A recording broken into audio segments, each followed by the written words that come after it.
Before I start, make sure you subscribe.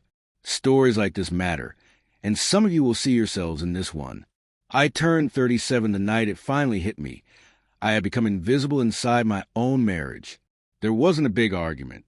No yelling. No slammed doors. Just a quiet pain sitting in my chest while the candles slowly burned down on a birthday cake nobody cared enough to slice. Her name is Emily. We've been together 6 years, married for 4. She used to be hyper-detailed, the type who planned every little moment. Birthdays meant surprise dinners, late-night wishes. Frosting smeared across my face because she couldn't resist laughing while feeding me cake. This year, she didn't even ask what I wanted to do. All day my phone stayed silent, except for work emails. At 6:43 p.m., she texted once. Busy at the office. Might be late. I set the dinner table for 2 anyway, trying to convince myself she'd still show. I lit candles. I played that old Fleetwood Mac song. We used to dance to Barefoot in the kitchen back, when we believed love lasted forever. By 8:30 the food was already cold. I checked her location, something I'd never done before, and her phone showed she was at a rooftop bar downtown. Not her office, not anywhere close to home. I stared at that little blue dot way too long, then closed my phone like touching it hurt. It wasn't jealousy that hit me first. It was truth, that slow, sharp clarity when your brain finally stops protecting your heart. She had been drifting away for weeks. Short replies, distant eyes, laughter that never reached me anymore. I didn't call her. I didn't leave angry. I just sat there listening to the refrigerator hum, wondering when silence became safer than talking. At 10:15, she finally walked in. She smelled like perfume, expensive, and not the kind she normally wore. "Hey," she said casually, like it was just another random Wednesday night. I didn't answer. She noticed the table then. The unused plates. The melted candles. The untouched cake. "Oh, right, your birthday." Those words cut cleaner than any confession ever could. I forced a smile. "You remembered." Guilt flashed across her face, but pride smothered it instantly. "I told you I might be late from work, remember?" She hesitated just a second too long. That's the thing about lies. They reveal themselves without needing proof. "I'm tired," she said as she walked past me. "We'll celebrate this weekend." I didn't fight. I blew out candles that had already died, grabbed my jacket, and stepped outside. The air was cold enough to sting. I didn't know where I was going.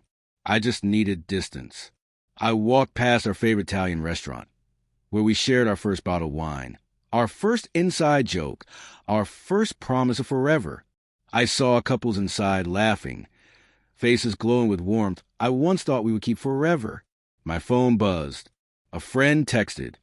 "Saw Emily at Sky Bar tonight." "Who's the guy?" I didn't reply. Some truths don't need proof. They settle inside your bones like ice. I walked for hours until I ended up by the river. The city lights danced across the water like nothing in the world was breaking.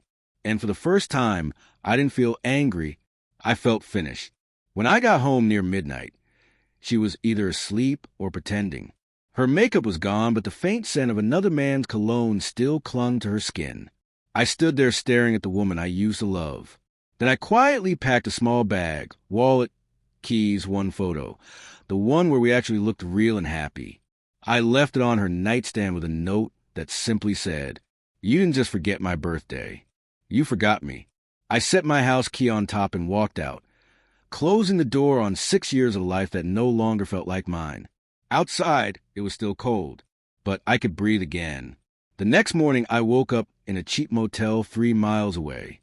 The ceiling fan spun above me like none of it mattered.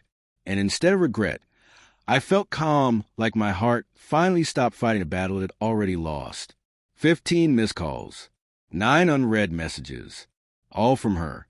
The last text, "Where are you?" I didn't answer. I spent the morning walking to the park we used to jog through on Sundays.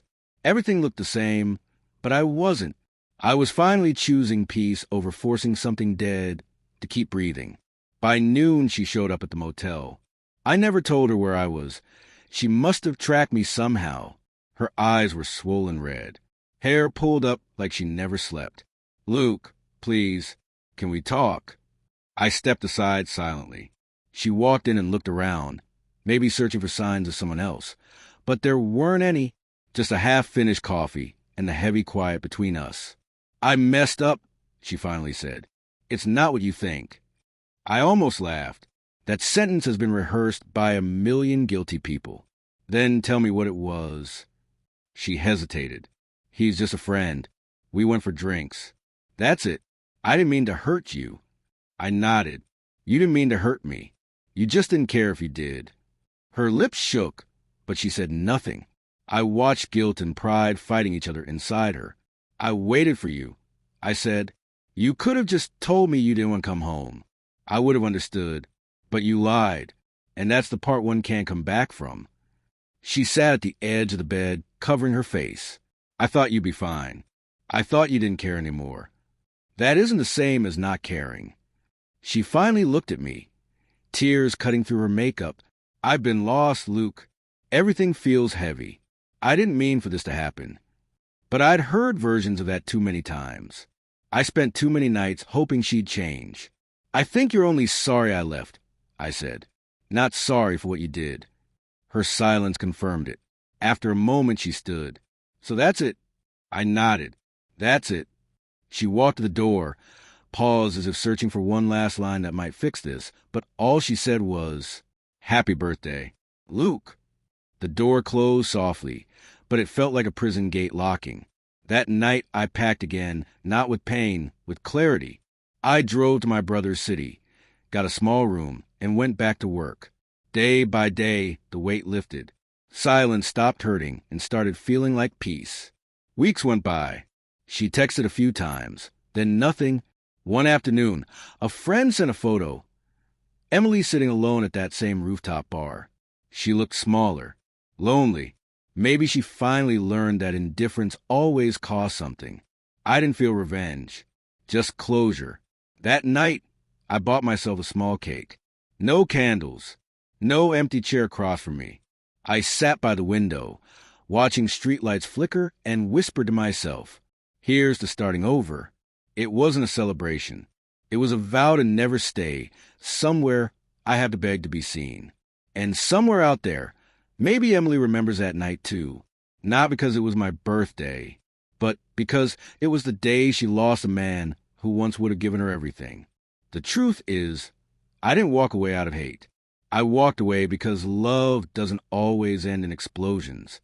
Sometimes it dies quietly in silence. When you finally get tired of being invisible,